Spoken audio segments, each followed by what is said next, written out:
मेरे प्यारे साथियों, नमस्कार। YouTube के HP math by RP channel पर आपका हार्दिक स्वागत है। आइए आज 9वीं कक्षा अध्याय 12 गणित के अंतर्गत प्रश्नावली 12(2) की प्रश्न संख्या 3 का हल करना सीखते हैं। देखिए, प्रश्न संख्या 3 है, राधा ने एक रंगीन कागज से एक हवाई जहाज का चित्र बनाया जैसा कि चित्र में दिखाया गया है। प्रयोग किए गए कागज का कुल क्षेत्रफल ज्ञात कीजिए। देखिए, यह चित्र है, कागज रंगीन कागज हम मोड़ करके देखिए, यह ऊपर का हिस्सा त्रिभुजाकार है, इसकी जो पंखुड़ी है भी त्रिभुजाकार है, यह जो बीच का हिस्सा यह आयताकार है और यह किस तरह का है, समलंब के आकार का है। अभी देखिए कई भागों में बटा है, पहला भाग त्रिभुजाकार, दूसरा भाग आयताकार, तीसरा भाग है समलंब के आकार का, चौथा भाग है त्रिभुजाकार, पांचवा भाग भी है त्रिभुजाकार। सबकी भुजाएं दी गई हैं। देखिए, जो त्रिभुजाकार भाग है पहला, इसमें 5 सेंटीमीटर ये भी है, 5 सेंटीमीटर ये भी है, और जो इसकी यह नीचे आधार देखिए यहाँ दिया 1 सेंटीमीटर है, 1 सेंटीमीटर है, और जो इसकी पंखुड़ी है यह 6 सेंटीमीटर है, और देखिए यहाँ 90 अंश का कोण बना रहे, यानी यह समकोण त्रिभुज। इसी नाप का यह भी है, यह भी 6 सेंटीमीटर है और इसकी पंखुड़ी है समकोण बनाती हुई है यह। और देखिए जो आयताकार भाग है यहाँ से लेकर यहाँ तक यह दिया है 6.5 सेंटीमीटर यह, और इसकी चौड़ाई कितनी है, 1 सेंटीमीटर। और जो समलंब है, समांतर भुजा 1 सेंटीमीटर है और 2 सेंटीमीटर है, और जो समांतर नहीं है 1-1 सेंटीमीटर के हैं। तो सबका क्षेत्रफल निकाल करके अगर जोड़ देंगे तो पूरे कागज का क्षेत्रफल ज्ञात हो जाएगा। तो आइए इसमें सभी भागों का अलग अलग क्षेत्रफल ज्ञात करते हैं। सभी भागों का तो हो जाएगा, पहले भाग के लिए, ठीक, पहले भाग के लिए यह त्रिभुजाकार है, इसका क्षेत्रफल कैसे ज्ञात करेंगे। इसकी तीनों भुजाएं ज्ञात है। देखिए ये भी 5 है, ये भी 5 है, और नीचे यह 1 सेंटीमीटर है। तो इसका क्षेत्रफल निकालने के लिए पहले क्या ज्ञात करेंगे, यश ज्ञात करेंगे। यश क्या हो जाएगा, 5 धन 5 धन 1 बटा 2 बराबर हो जाएगा 11/2 सेंटीमीटर। अब पहले भाग का क्षेत्रफल, पहले भाग का क्षेत्रफल बराबर क्या हो जाएगा। देखिए सूत्र हम जानते हैं, अब बार बार लिख लेंगे। तो होता है त्रिभुज का क्षेत्रफल बराबर होता है s minus a s minus b s minus c करड़ी में। अब यही लगा दीजिए, यस कितना आ गया है 11/2, कोष्ठ में 11/2 माइनस 5, फिर 11/2 माइनस 5, फिर 11/2 माइनस 1, यही है। अब हल कर दीजिए, यहां हो जाए 11/2 गुणे, अब इसमें से घटाएंगे क्या आ जाएगा, 2 5 10, 11 से 10 गया 1 आ जाएगा, 1/2 गुणे 1/2 गुणे यहाँ क्या हो जाएगा 2 1 2, यहाँ हो जाएगा 9/2, ये आ गया करणी में। अब देखिए 9 का वर्गमूल निकल जाएगा, 3 होगा, निकाल लेंगे 3। देखिए यहाँ 1 2 है, 2 आ जाएगा 2, फिर यहाँ 1 2 है, ये 2 है, आ जाएगा 2। अब करणी में क्या बचेगा 11, यहाँ हो जाएगा 3/4 करणी में 11। अब करणी में 11 का हमको क्या करना है, वर्गमूल लेना। तो ले लीजिए वर्गमूल 11, क्या बच जाएगा 3 त्रिका 9, 2 बचेगा, 2 बच गया। अब 3 यहाँ जोड़ देंगे 6, दशमलव उतार के 0, 3 छक 18, 6 बार 3 छक 18 होगा, देखिए कैसे 3 9 हो गया, 2 दशमलव उतार करके यहाँ शून्य बढ़ा देंगे, 2 शून्य। अब कै बार जाएगा,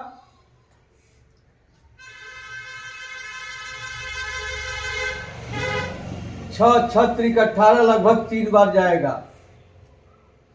3.3 3 त्रिका 9 6 त्रिक 18।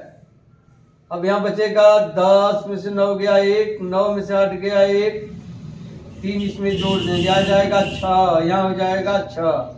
अब 2 शून्य उतर जाएगा, कै बार जाएगा, करीब 1 बार जाएगा, 1 बार। ठीक है, तो यही लिख देते हैं लगभग। यहाँ क्या हो जाएगा, बराबर हो जाएगा 3/4 गुणे 3.31 लगभग। इसके बाद और जाएगा, आप चाहे तो यहाँ लगभग यहाँ 2 कर ले, इसके बाद अधिक जाएगा। इसके बाद 3.32। अब इसको हल कर दीजिए, क्या हो जाएगा, 4 से काट देंगे तो यहाँ हो जाएगा 3 गुणे 10.4 32, 1 बचेगा 12, 4 तिहाई 12, लगभग आ गया 10.83 गुणा कर दीजिए, 3 8 24 और 3 त्रिक 9, 3 8 24, 2.49 कितना आ गया, 2.49 वर्ग सेंटीमीटर। यानी लगभग निकटतम में इसका मान आ जाएगा 2.5 वर्ग सेंटीमीटर। पहले भाग का क्षेत्रफल निकल गया।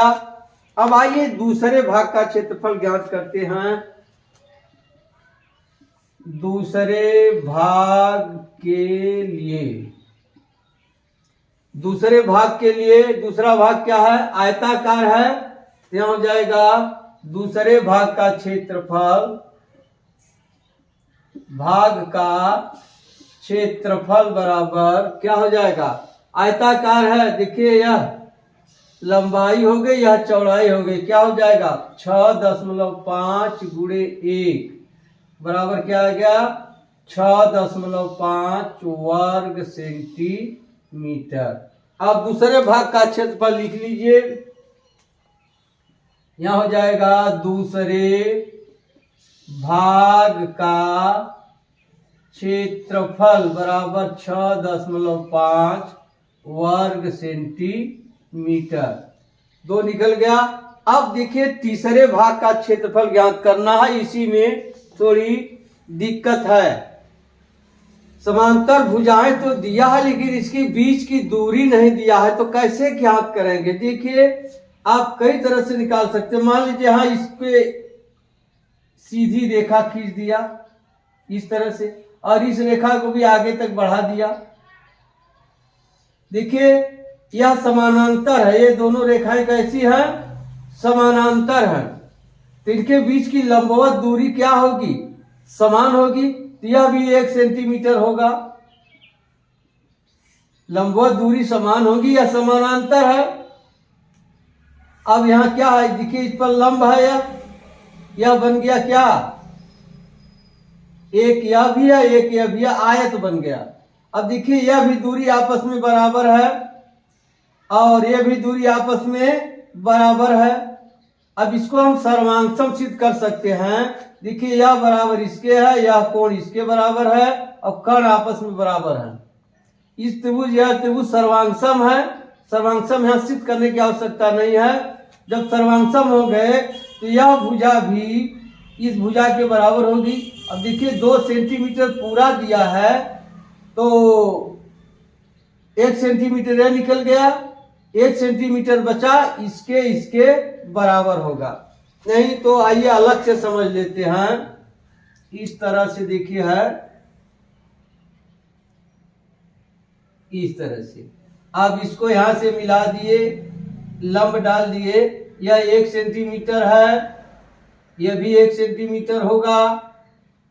ये लंबवत दूरी समांतर रेखाओं की समान होगी। यह 1 सेंटीमीटर दिया है, 1 सेंटीमीटर दिया है। अब देखिए यह कोण इस कोण के बराबर है, यह भुजा इसके बराबर है, यह कर्ण इसके बराबर है, इसलिए यह सर्वांगसम हो गया, इसलिए यह भी आपस में क्या होंगे, बराबर होंगे। तब 2 सेंटीमीटर से 1 सेंटीमीटर निकल गया, एक बचेगा, 1 का आधा 0.5 ये होगा, 0.5 ये होगा। तब आइए हम निकाल लेते हैं समलंब चतुर्भुज में समांतर भुजाओं के बीच की लंबवत दूरी। क्या? समलंब चतुर्भुज में समांतर भुजाओं के बीच की लंबवत दूरी बराबर हो जाए करड़ी में। देखिए यह 1 हो गया या 0.5, यह 1 हो गया या कितना हो गया, 0.5 सेंटीमीटर। अब जानते हैं कर्ण का वर्ग 1 का वर्ग माइनस 0.5 का वर्ग। अब हल कर दीजिए, क्या हो जाएगा, 1.5 गुणे 0.5। वर्गांतर वाला नियम लगा दिए। यह सूत्र a² - b² बराबर होता है a + b a - b। यह सूत्र लगा दिया गया। अब इसको चाहे तो आप बदल लीजिए इस तरह से, 15/10 गुणे 5/10। इस तरह से इसको लिख सकते हैं 3 गुणे 5 गुणे 5/10, 10 में 100। अब देखिए यह 2 बार है, 5 निकल जाएगा बाहर, यहाँ बचेगा 10 और कड़ी में 3।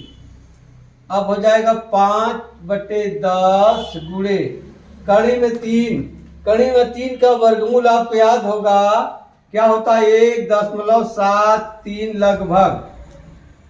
अब गुणा कर दीजिए, 5 तिहाई 15, 5 सते 35, 1 36, 5 इकाई 5 3 8, 10 का भाग दें 0.86 लगभग आ जाएगा क्या, सेंटीमीटर। इसी को आप लगभग लिख सकते हैं 0.87 सेंटीमीटर। क्या? 0.87 सेंटीमीटर। अब निकाल लें तीसरे भाग का क्षेत्रफल। क्या? तीसरे भाग का क्षेत्रफल बराबर हो जाएगा समांतर भुजाओं का योग। क्या हो जाएगा, 1/2 गुणे समांतर भुजाओं का योग 1/2 गुणे उनके बीच की दूरी 0.87 बटे 2 तो लिखा है 1/2, चाहे बाद में लिखे चाहे पहले लिख लीजिए, कोई दिक्कत नहीं। यहाँ हो जाएगा 3 गुणे 0.87/2। अब गुणा कर दीजिए, क्या हो जाएगा, 3 साते 21, 3 आठे 24, 2 26/2 आ जाएगा। 2 इकाई 2, 2 तिहाई 6, लगभग 305, यानी लगभग क्या आ जाएगा 1.3 वर्ग सेंटीमीटर। अब तीसरे भाग का क्षेत्रफल निकल गया। क्या? तीसरे भाग का क्षेत्रफल बराबर 1.3 वर्ग सेंटीमीटर। अब निकाल लिया जाए चौथे भाग का क्षेत्रफल। किसका? चौथे भाग का क्षेत्रफल।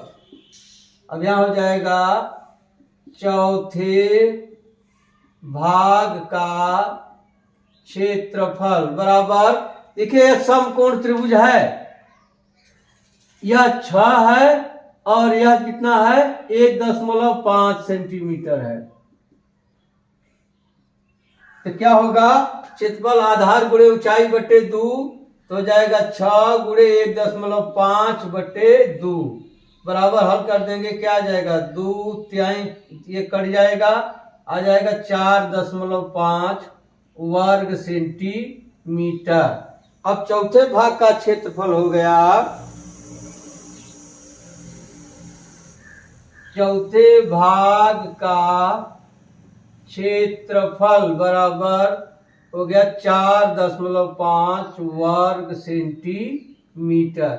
इसी प्रकार पांचवें भाग का क्षेत्रफल बराबर 4.5 वर्ग सेंटीमीटर। देखिए जो चौथा भाग है नाप जोक वही है 6 ये है 6 ये है 1.5 ये है 1.5 है इसलिए लिख दिया गया 4.5 वर्ग सेंटीमीटर। अब क्या पूछा है कागज का कुल क्षेत्रफल पूरे भाग का क्षेत्रफल या कागज का कुल क्षेत्रफल बराबर क्या हो जाएगा सबको जोड़ दिया जा। पहले भाग का क्षेत्रफल कितना निकला है 2.5 धन दूसरे भाग का क्षेत्रफल कितना निकला है 6.5 धन तीसरे भाग का क्षेत्रफल कितना निकला है 1.3 धन चौथे भाग का क्षेत्रफल क्या निकला है 4.5 धन पांचवें भाग का क्षेत्रफल क्या निकला है 4.5।